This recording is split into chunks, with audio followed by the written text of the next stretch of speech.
Hello my loyal companions, welcome back to the channel and to another pre-ranked video. Due to some server issues yesterday, ranked was delayed until 9 AM Eastern today on the 5th of November. Whilst we all would have loved to play ranked yesterday and we've been practicing so hard, what this does give us is another day to warm up and practice so we can smash it and get as many wins as possible to climb all the way to level 30 rogue.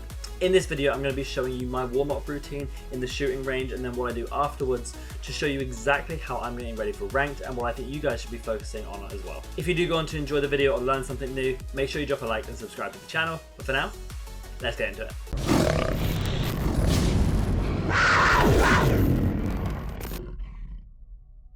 Warming up is a massive part of any game you're trying to get good at, especially when you're trying to grind for ranked, because you don't want to go into it really sloppy, having just woken up, and then you're going to start losing rank because you didn't warm up properly.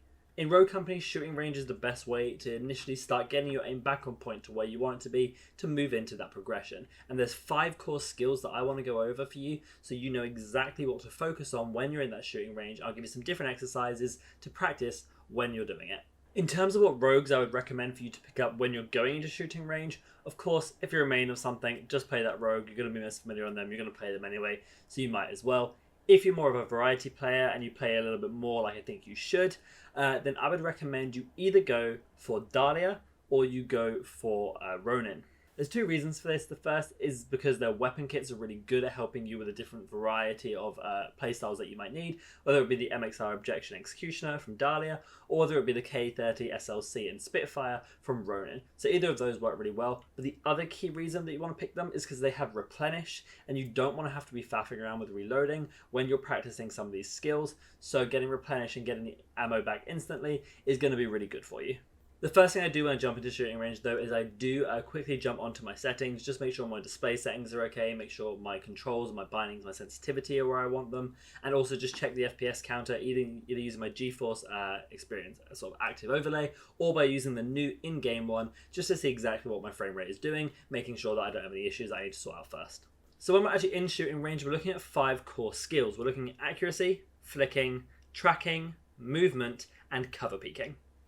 I'm going to break down each one of those individually for you and show you the different exercises that I do when I'm trying to practice them. For accuracy, so this is all about getting your headshots. This is all about making sure your crosshair is exactly where it wants to be and you're able to beam targets. Now, this was probably the one you spend the most time on, and I recommend starting slowly, just making sure you're getting those shots, hitting the headshots accurately, and then start speeding up how quickly you're moving between the targets. My general guidance for you is that at the closest 10-meter target, you want to be hitting every single headshot. At 20 meters, you want to be hitting every single headshot. At 30 meters, you want to be hitting mostly headshots, and then at 40 meters, you want to be weaving at least some headshots in there. That's how you know that your accuracy is definitely getting better. It's unrealistic to think you're going to hit headshots all the time, but that's definitely what you're aiming for. So practice it. Make sure you're just getting more consistent, making sure you're not shooting above their head to the left, to the right. Make sure you're hitting those headshots consistently. When you're comfortable with that, you want to start building it up a little bit more quickly.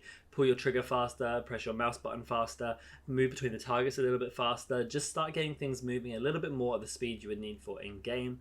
Really make sure you're focusing on that accuracy. This is all about the accuracy, all about getting the headshots, all about making sure you're dealing damage as consistently as possible and you're not missing shots. You need to do this at first when you're warming up so that you're comfortable when you start moving into the more advanced techniques to start warming up those as well. Moving on to those, and it does build in from your accuracy, this is going to be flicking between targets. This is where you want to be focusing a lot on your movement between the different targets. So moving from one target to the other really quickly, making sure obviously that you're comfortable with your sensitivity to do this, and just hitting them again, keeping that accuracy, but it doesn't really matter if you hit that many body shots, you're just trying to get onto the enemy target as quickly as possible at this point. You just want to move from target to target to target as quickly as possible, getting those shots down, and then you can start again incorporating that accuracy back into it. You want to get to the point where you're really fluent moving between these different targets. It's not taking you a lot of time, it's not taking you too much adjustment. Maybe you flick, miss one shot, but then the other ones are hitting, that is fine. Again, you're not here to be perfect, hit every single shot. It's unrealistic, you'll be spending way too much time in the shooting range. You just want to be getting in there, moving between the targets, making sure you're comfortable with the different sort of movement pressure that you have to put on your joystick or on your mouse for you to be able to switch between those targets, and that's definitely something you need to get better at. It works with DMRs, works with ARs, works with pistols, works with snipers. Flicking is a really big important part of just moving between those different targets. You then want to be moving on to tracking targets. And tracking targets is really important because you need to be able to follow a moving target in the game. Obviously, people aren't standing still for that long in the game, so they are moving, and you need to be able to stay accurate when they are doing this. Therefore, you want to be moving on to the other side of the shooting range and start practicing on those moving targets. You want to be making sure that your crosshair is following them, that you're not missing shots, particularly weaving in headshots into hit as well. It's not that unrealistic to hit headshots on these moving targets, so you do want to be making sure you're bringing that in, making sure you're consistent with it. Don't just shoot them off their spawn though as soon as they spawn, or as they're just running that first few meters. It's a bit too easy just to predict that movement. Do let them run around for a bit, let them sort of go up onto the platform, let them run all the way around, let them switch to sides so they run the opposite direction. Whatever it is, make sure you are allowing them to move a little bit so that your tracking isn't just stationary really. What I like to do once I've practiced my tracking on one of those targets, I like to then move back and start practicing with all the 4 different dummies that are in that area. I like to move between them, shooting the guy who's moving on the first platform, then shooting the 2 who are situated on the upper left and upper right, and then moving to hip fire the guy who is up close and running at me on the closest target, as you see in the footage. I like to bounce between them, making sure I'm not following the same pattern every single time, and just allowing them to get a bit more free movement. So I have to flick more, I have to be more accurate, and I have to have better tracking when I'm hitting those more moving targets. And I like to weave in the 2 on the upper right and upper left, just because they're slightly further away. They just help me with the accuracy and help with the flicking, moving between the different targets. The next skill I like to practice is movement. Now for me, this is a massive one. I play a lot of SMG rogues like Lancer, but also when I'm playing things like Dahlia and I'm using hipfire a lot, movement is really important. I like to mess around with the roll and the shoulder swap a lot by jumping into the left hand side of the shooting range and moving between these targets as quickly as possible. I don't stay still, I don't wait and just ADS scope them. I'm making sure I'm moving between them. This helps bring in my accuracy, my flicking, and all of that combined into one, and just staying really consistent with that movement. You want to be on your toes always when you're in this game. You don't want to be a stationary target yourself, so practicing your shooting while movement is really important, and I do recommend you start trying this. And the final skill that we go on to practice is cover peeking. Now this is a really important skill because what happens is when you're in game and you're behind a piece of cover, normally you can't poke your head out for too long without getting team shot or getting shot by somebody else. So you need to learn how to peek out of that cover really quickly and remain accurate with your shots to try and get it down or at least some poke damage.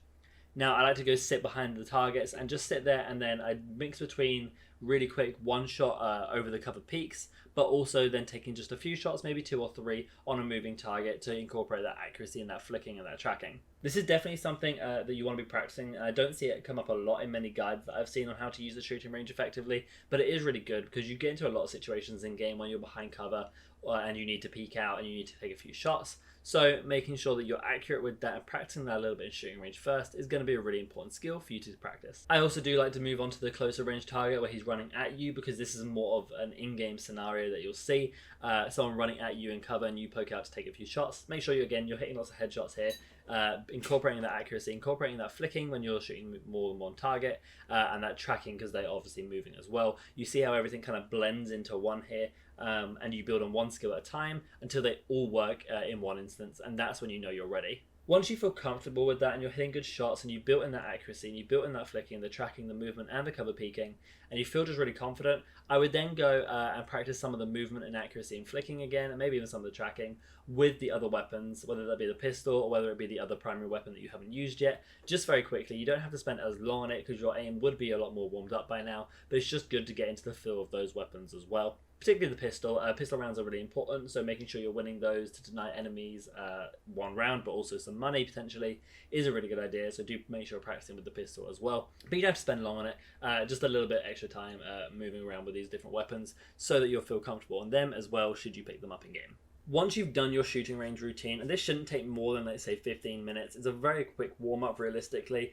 You don't want to be spending half an hour to an hour in the shooting range, it's not really worth it. Spend 15 minutes, 20 minutes, 25 minutes if you really are struggling with your aim that day, and then you can start to move on to my recommendations of what you should do after, just before you get into a ranked game. Now for me, I personally like Strikeout as a more fast-paced sort of gun-orientated mode, so I do like to jump into some Strikeout, maybe 1 or 2 games of Strikeout, just to get into the fast-paced nature of shooting, making sure my aim is actually on point and I haven't missed any areas in my practice.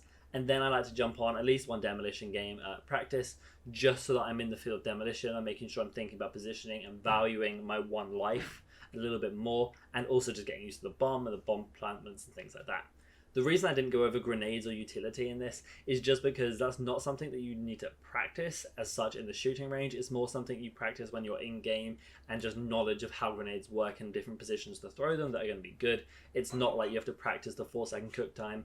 It's not really like that kind of thing. You just know the 4-second cook time, and that comes with just in-game knowledge and experience. But once you've done your shooting range routine, once you've jumped in a game of Strikeout, jumped in a game of Demolition, you are going to be ready to go into your ranked game with that consistent aim. You can get your squad together, you can go in solo, and then you can start grinding for that rogue rank level 30.